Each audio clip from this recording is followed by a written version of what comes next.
Well, today we close the wonderful little book of Jonah, which is, it's so playful. That's part of what I like about the book of Jonah. I like the humor that is in it, that we see. And the final verse is God pleading with Jonah by asking him one final question. And one of the things that I find fascinating about Jonah is that how Jonah speaks and how the Lord speaks.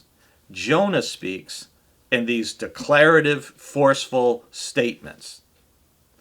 God speaks in the form of a question, which in the Jewish tradition, that's how rabbis teach, right? It's by asking questions. It's not by making declarative, propositional statements.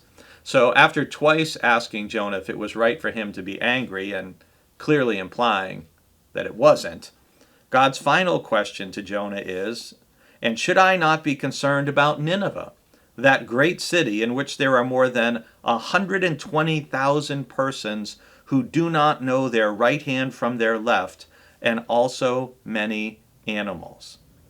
Now, interestingly, there are only 2 books in the Bible that end with a question. There's a great Bible trivia question for you to take sometime to your friends. There's only 2 Bible books that end with a question. Jonah is the first. The other will be coming up in 2 weeks. You can look it up. And Jonah is the only book that ends with God asking a question. So it's truly open-ended and wanting us to answer, to fill in the response. Again, to look back in chapter 4, Jonah's angry and sulking, and then God sends a bush over him to give him shade, and he's happy about the shade that the bush provides. And then God appoints a worm that attacks the bush, and the poor bush withers and dies. And so the sun beats down, and the wind scorches Jonah, and he feels it's better for me to die than to live. But God's trying to teach Jonah a lesson. And he asks, is it right for you to be angry about the bush? Because the bush served Jonah. It met his need. It made him happy. It gave him shade. And Jonah's response is, yes, angry enough to die. He's ready to die because of a bush that died and took away shade. And God is trying to tell him, you're angry enough to die about a bush?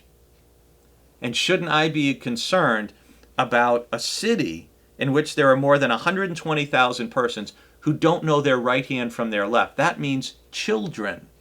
That's children who are so young they have not yet learned their right from their left. And if there's 120,000 kids that young, how many people do you think are in a city of that size? It's a huge city. And part of what God is trying to teach Jonah is, you need to be more concerned about people and people who don't know me and who are far from me than you are about a bush that meets your own selfish need. And so the wonderful little book of Jonah ends with a question that should still motivate us today. How burdened are we? How concerned are we? How much do we care about the hundreds of thousands and millions of people who don't know God and don't know God's love for them? We should be concerned for them and pray for them. And we should even share with them, hopefully from a warmer, kinder, more humble place than Jonah did.